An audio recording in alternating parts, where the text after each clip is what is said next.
this is such like a disclaimer asterisk thing, but I think this is where credit cards help. Unfortunately, I hate saying that. It like hurts my soul a little bit, and I would be very, very mindful if you're at the beginning of your journey and you don't have a really good grasp on your cash flow. But having those 55-day credit cards when you have a lot of assets, I think can really help you and kind of fit your emergency fund a little bit. Hello and welcome back to the Rich Low Carb podcast. I'm Tash and I'm here with Anna, and this is part 2 of our emergency funds. If you are more of a beginner and want to hear the basics of emergency funds, go listen to part 1. If you are kind of more in the position that Anna and I are in, or more interested in hearing about what to do with your emergency fund once you have assets and more savings and different things to think about, then listen to this one because I'm excited for it. First, money wins, money losses. I got a lower mortgage rate, which was really good. So I got 6.24% down from 6.49, and this is on my debt recycled part of my loan. So that part of my loan is much higher than my home loan. My home loan is at 6.09. But it was nice to just drop it a bit. Surely there are other banks that have lower rates, which I know, but I was just doing the math and it made sense to just get that dropped where it did. Yay. Did you ask your broker or did they just say? I asked the broker. Okay. Yeah, I hit up the broker. Yay. Is that a good rate? No. Could be better. It's fine for investment actually. I feel like mine is lower, but I'll double check. Yeah, well, I know I could get it lower if I swapped banks. Yeah, I think home loans, the principal place of residence ones, we can still get high fives just. And then the investment one, I think one of my investment ones might be 6.09. I'll have to double check that. It might be 6.1 something. Yeah. Well, it was nice to not have to jump anywhere and get that a bit lower. Yeah, I know for I sure. could potentially. Because it costs money. You have to do like the whole discharge fees and like the application fees. And yeah, sometimes it's not worth it at all. Yeah. So we were just kind of running the numbers on that. But at least I got that in the meantime while I think things through. I love that. Yeah. Exciting.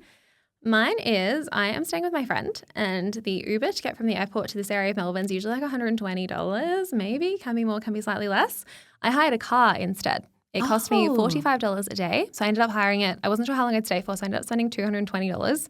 But now I get to drive around Melbourne, and I didn't have to get those 2 Ubers alone would have been like $240. Plus, if I'd like Ubered around anywhere by myself, that would have been money. But now I'm just driving myself around. I thought you were going to say you took the Sky Bus. No, never. Well, it's like the Sky Bus is so expensive as well, and it only takes you to the city unless you pay more, and then you can go really far down, but it still doesn't often take you where you want to go. But so much nicer having my own car. Yeah. So much more pleasant. You can get around. You can go do things. You're not kind of beholden to Ubers. And yes, there's tolls and fuel, but just like the cost of like randomly getting an Uber if I needed to go somewhere, or the train if I'd added that up too. So, and usually I don't stay for this long on these small trips. So if you're just doing like a weekend, maybe look at hiring a car instead. And it's like, that was the Melbourne Airport official car hire as well, where you literally walk to the terminal. You don't need to get a bus or anything.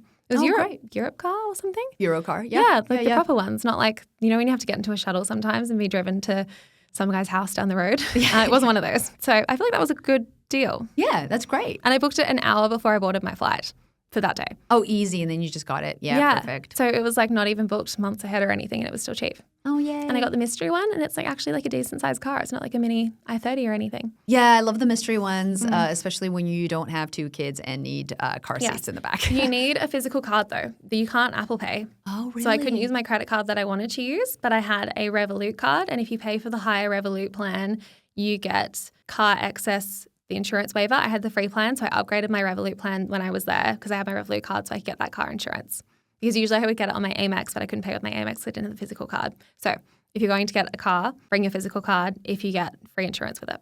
Oh, that's good to know because I'm hiring a car in a week, so that's great. Exciting. So we're going to dive deep into what to think about when it comes to an emergency fund when you actually have assets. But let's just do a quick rundown of what emergency funds are. It's the idea of having 3 to 6 months worth of your expenses. You have them in a place like cash that's easily accessible. But what happens when you're close to financial independence? What if you've almost paid off your home or your offset is fully offset, your debt is fully offset? What if you're debt recycling? What if you have a large investment portfolio? So we're going to talk a little bit about that. Scenario 1, your home is fully paid off. You have no mortgage, no forced monthly payments. Actually, I don't know if I want to jump into that straight away. What do you do with your emergency fund? Well, currently it is in my offset. So mainly I have it in my offset, and the reason for that is because it reduces my interest on my house. It's easily accessible. I actually have it in a different part of my offset. Like I can open multiple offsets in my bank. So I kind of like put it away because I don't want to touch it. Because if not, if it's like mixed with everything, apparently research shows that the larger some amount that you have sitting in your bank account, the more likely you are to use it because, what's a few $100s on $1,000, What's a few $100s off $100,000? Yeah. It hurts So less. I have it separately, and then I have kind of like a checking/offset account, which money comes in and out of. So that's kind of how I do it. But the big conversation that I've been having recently with my partner is once we get to that point where we debt recycle our whole home loan, which is our goal eventually, where would this emergency fund live? Yes. What are your thoughts? Well, we kind of ran some numbers. Depending on what interest rates are at, it might make sense to put it in a savings account externally, but that kind of fluctuates and you're paying tax on it. So it might actually make more sense to put it in an offset account against the loan, which kind of defeats the purpose on an offset on a debt recycled home loan. Does that make sense? Yes. So you've debt recycled it because you want to buy shares and get the tax deduction. But if you run out of things to debt recycle, you're like, I'm just going to not get the tax deduction because I'm not paying tax on that portion, right? Yeah. Yeah. So that's the weird conversation because a lot of it depends on interest rates. Do you have to buy more assets to get more loans? Do you get another house? Yeah. Well, I mean. Not that you can tax deduct it anymore, actually. Yeah. Oh. Do you get what I'm So saying? you just get like a NAB equity builder loan or something maybe. Yeah. But the question is still, you still need an emergency fund, right? So even if you are investing more, you still need an emergency fund that lives somewhere. And where does that emergency fund live? And then the other question is, so we did that other episode where I kind of said like we usually have a year's worth of expenses in an emergency fund. The other question is, if a year is too much, because now you have assets that are invested, if they're somewhere at the that are going to pay you dividends. That are going to pay you dividends. Yes, shares can drop overnight, but like you're probably still going to get dividends. That's very a certain percentage, rare. Maybe. I can't think unless there's an apocalypse of a time where you would just get no dividends completely. Yeah, and your dividends might fluctuate. It might be 1%, might be 4%, depending on what you're invested in.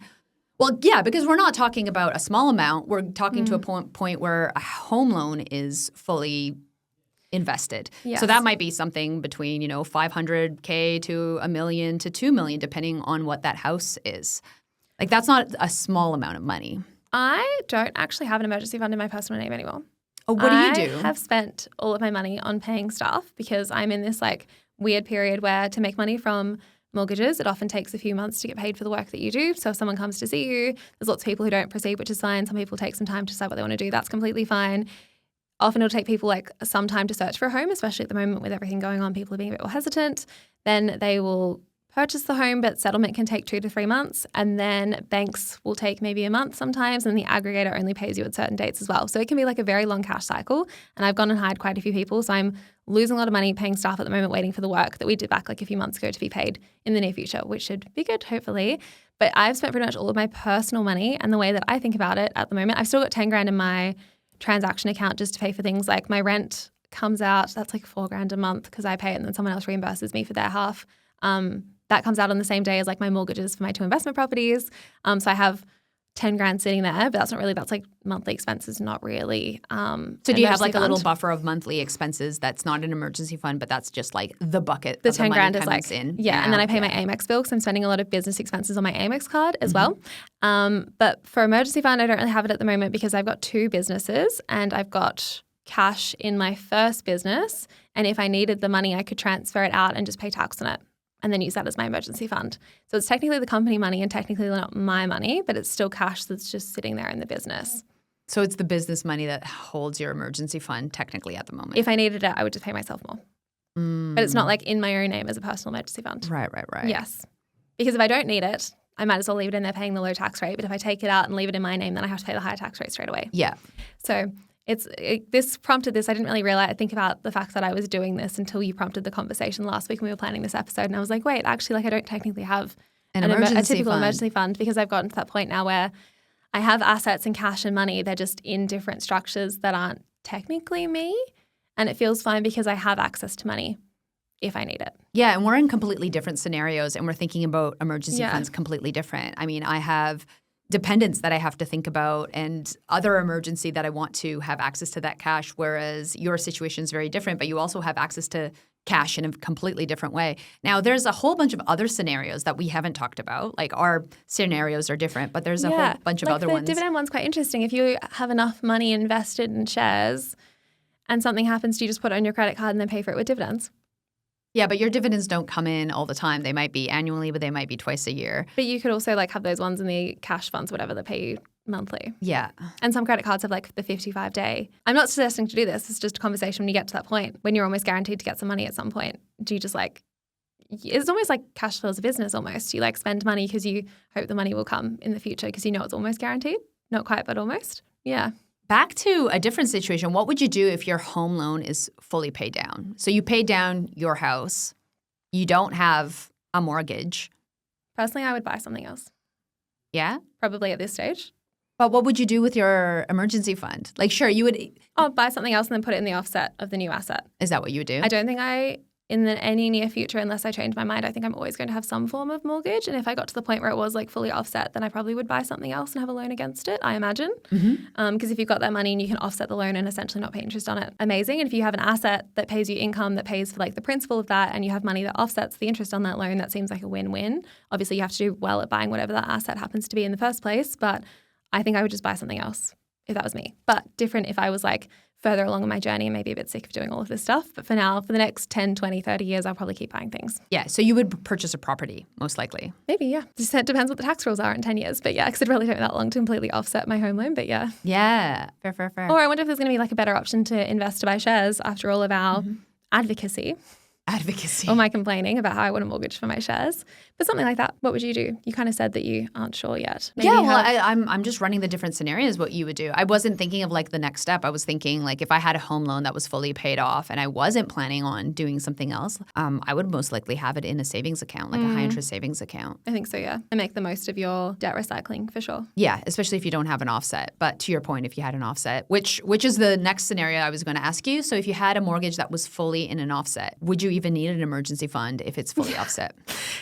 No, because that is your emergency fund. If you have $1 million home and you've got $1 million in cash in your offset, perfect. That's exactly how I think about it as well. Like your offset is your emergency fund. There are different people who think about money differently, and some people might think of that as like that is the home being paid off and that gives me a sense of security. So I feel like I need to put money in a savings account or somewhere else. But for people who are not freaked out by debt, that is how I would think of my money as well. I'd leave it in the offset account. So what if your mortgage is fully debt recycled? So that was the conversation that we talked about earlier. Well, not my scenario. Sorry, your future scenario. My future scenario. Your scenario that you brought to the table. Yeah. Which is what started this whole conversation about how you would think about an emergency fund. And you think probably savings? Well, I think it would probably end up in the offset of the debt recycled loan. Oh, okay, so not in the savings account. I don't know. Like, I think we ran the numbers. Like, we did like a quick an Excel thing. I mean, we're not there yet, but it's always just good to think about these things. Sometimes we like go deep on a topic, my partner and I, and then we like run the numbers and see what works. I think overall it made more sense because investment loans are usually higher than a savings account. Plus, in a savings account, I'm going to have to pay tax on that. And if you have a fully debt recycled home loan, chances are you're also getting income coming in from dividends. So you're going to be in a higher tax bracket if you're also working. If you're not working, that might be a different conversation. This is such like a disclaimer, asterisk thing, but I think this is where credit cards help. Unfortunately, I hate saying that. It like hurts my soul a little bit. And I would be very, very mindful if you're at the beginning of your journey and you don't have a really good grasp on your cash flow. But having those 55-day credit cards when you have a lot of assets, I think can really help you and kind of your emergency fund a little bit. Some credit cards, depends on what it is, have you can spend money on your credit card if you spend $1,000 and interest won't be charged for sometimes 55 days, and then interest will be charged on that. So you get this nice cash flow, like interest-free period where you can hold the balance on your credit card before you have to pay it off again. And if you're in these situations where you have dividends or rental income, or like if you've got a fully paid off property pretty much and you get rent every week and you have a credit card and you have an emergency and you know that like it only takes, I don't know, a few weeks of rent or a month of rent for you to earn X amount for whatever it happens to be, then you can kind of cover yourself with the credit card first and then pay it off with that stuff. Risky because tenants can move out. So this strategy only really works if you've got lots of dividends coming in from different places, not just one company, from different ETFs and different providers and lots of different companies. And if you have a few different proproperties, maybe. Yeah, but it feels risky saying that out loud, but that's kind of how I would think about it. It is risky saying it out loud because it is an advanced strategy. Like, let's be completely honest. How exciting if you get to the point where you've got like so much money coming in from different sources. It's like, it'll work out. Yeah, I know someone who actually uses a credit card to do that, like to put money into their offset and then pays it off last. Yeah. I guess I've done that too, where when I've needed money, I've kind of been behind in my personal numbers where I'm kind of in debt on my credit card, and then like I'll get paid my money and then I'll pay off the credit card. But like in that period, you'll look and be like, oh, there's not enough money to pay off your credit card at the moment. But I know that it's just in a separate entity that's still mine and I have control over it. And maybe you'll think about this if you've got trusts as well. Like there'll be the money in the trust at the moment and you know you can distribute it to yourself if you need a more of an emergency fund or something. But you have to be really on top of things. Yeah. Because you don't want like a 10 grand credit card to then start earning 20% interest or something, or 23, whatever. For sure, it is. yeah, if it's not paid off. And again, all of this is kind of an advanced strategy that we're talking about, right? This isn't someone who's at the beginning of their journey not knowing where to put their emergency fund. And my business thing only works because I've got a lot of cash in my businesses. I think I have $220,000 in cash in my businesses. Which is amazing and super exciting, but often that doesn't feel like my money because if I transfer it out, I have to pay tax on it. And there's a lot of money I have to hold for other people now that I'm a business owner, like GST, you have to hold until you pay it, or employees withholding tax and they're super. So you have to pay straight away now, but it's still kind of like you hold on to all of these amounts that are never actually really yours. So it sounds nice, but it's not actually that nice. But there's like, you only pay bars once a quarter. So you could take some money out and then hopefully make it back before you have to pay that. Never get yourself too down the rabbit hole though where you can't pay things back if you're using debt in this way. For sure. So here's another scenario. What if you're renting, but you're heavily invested? So you're potentially close to fire, or maybe you're there, but you're renting. You don't own property. You don't live in your own property. Is there a different way that you would be thinking about your emergency fund? Yeah, I mean, the other option is that credit card that you've talked about. But yeah, it depends on how often your dividends are getting paid. Do you get them monthly? Do you get them only quarterly? Do they vary heaps? Do you have lots of different ETFs, some with Vanguard, some with beta shares? Because I'd hate to have it with only one ETF provider just in case. Like probably nothing will happen, but I feel like that's a bit. Yeah, diversify your diversify your diversified investments. Yeah. But maybe you'd use a bit of a credit card. Maybe you know that you can just stop spending money for the month because all of your expenses are pretty much covered anyway. Do you feel like you'd need a smaller cash buffer because you have a lot of money invested? Yes. But it depends on your lifestyle. Are you spending lots of money? Are your expenses high? Can you not spend? Depends like how much your rent is. I think renting is like more risky in terms of rents can go up a lot. So maybe you'd have to have a buffer for that just in case. Oh yeah, actually now that I'm thinking about it, if you get kicked out, yeah. You always need like a moving buffer for renting, I think. But also just depends on like if you want to take the risk of selling in the short term if the market is down.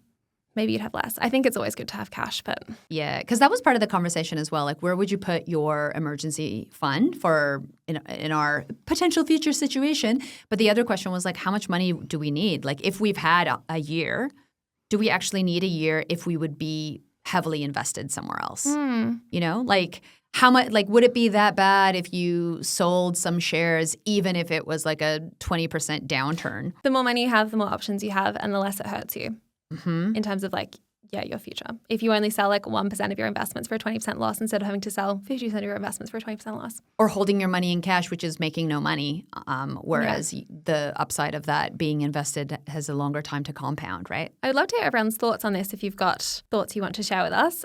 If you are a beginner, please don't take our advice and put everything on a credit card because it's scary. I feel bad saying that out loud. But this is a really fun like intellectual exercise for us who haven't retired early yet. Think about if you had all the money in the world, would you bother with an emergency fund? Possibly not. Possibly not. Like how easy can you access other credit if you need it? Yeah, because even when you've got lots of mortgages, like how easy can you just borrow against them? I guess not if you lose your job, but if your investments cover so much anyway. I do like thinking of it as what's your sleep at night number? Like it might be different for someone else, but maybe your emergency fund is that $20,000 that you talked about. I don't know if it was in this episode or part one, which was what Tash had previously as a random number. It wasn't like how many months of emergency fund, like what is your sleep at night number? And that's something that I don't know yet at the moment if I were to get to that point. Maybe because I haven't gotten to that point yet where everything's fully debt recycled and I'm almost at fire and so forth.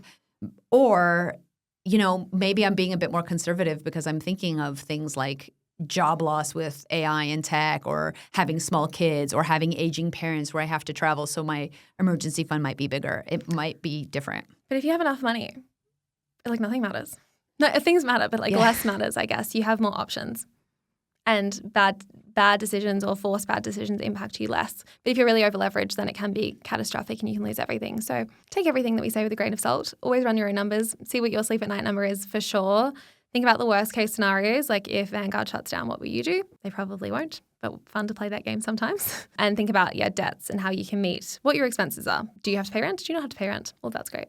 Good reminder that the decisions and things you think about and the problems that you encounter change. And the how much to have my emergency fund question is great when you're starting out and you're trying to decide between 3 and 6 months, and like the emergency fund really, really matters. But things get easier as you go along in your journey. And I know sometimes if you're just starting out, you can be like, wow, this is so overwhelming. I don't want to work this hard forever. This is crazy. I don't want to do this for 40 years. But as things snowball, things get easier. You have more options and you have more wiggle room to make mistakes, I feel, as well. And the mistakes don't feel so drastic. They just really don't. $1,000 when you're starting out versus $1,000 when you're close to fire is very, very different. At the end of the day, this was a fun thought experiment in terms of where would you put your emergency fund if you're close to fire or just getting rich, or but we'd love to hear what your thoughts are. So let us know. Yay, bye. Thanks so much for joining us. If you found this episode helpful, please rate us 5 stars, write a review, or share with a friend. If you're new to investing, make sure to listen to our first 10 episodes. Follow us at Get Rich Slow Club, or Tash at Tash Invests, or me at Ana Cristina. The Get Rich Slow Club podcast is a collaboration between Tash Etchman from Tash Invests and Ana Cristina from Perler. Knowledge is power, especially when it comes to investing, so make sure to check out our financial services guide and read the product disclosure statements and target market determination for any investments you're considering. See our show notes for more info. Any advice is general and does not consider your financial situation, needs, or objectives, so consider whether it's appropriate for you. This show was brought to you by Natasha Etchman, who is a corporate authorized representative, number 1317713 of Rask Licensing Proprietary Limited, and Perler, who's an authorized representative 1281540 of Sanlam Private Wealth, AFSL 337927. The Get Rich Slow Club acknowledges the traditional custodians of the land we record on, from coast to coast across land, waters, and communities. We pay our respect to elders past, present, and emerging.